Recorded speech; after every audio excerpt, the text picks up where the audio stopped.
Hello দর্শক, বিশ্বকাপে টাইগাররা নামার আগেও এবং পরেও সমালোচনা বিতর্ক লেগেই থাকবে। এটা বাংলাদেশ দলের জন্য নিয়মিত মুখের বলি।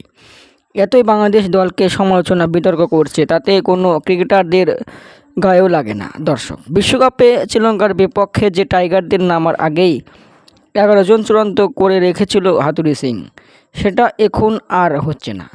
সব যেন ওলটপালট করে দিয়েছে প্রধান নির্বাচক লিপু। কাকে কোন পজিশনে খেলবে, কে কোন পজিশনে খেলবে, ভালো পারফর্ম করবে, সব ঠিকঠাক করতে চান লিপু। শুধু হাতুড়ুর একলা সিদ্ধান্ত নিলে চলবে না। সবার মতামতের ভিত্তিতে শ্রীলঙ্কার বিপক্ষে সঠিক 11 জনকেই চূড়ান্ত করা হবে, প্রধান নির্বাচক লিপু বলেন। শরীফুলের যেহেতু চোট, তার পরিবর্তে বদলি হিসাবে আমরা আরেকটা পেস বোলিং নিব। আমাদের হাতে রয়েছে হাসান এবং তানজিদ সাকিব, কিন্তু আমরা শরীফুলকে পেতে আগ্রহী। যত দ্রুত তিনি ফিট হয়ে মাঠে নামার চেষ্টা করব।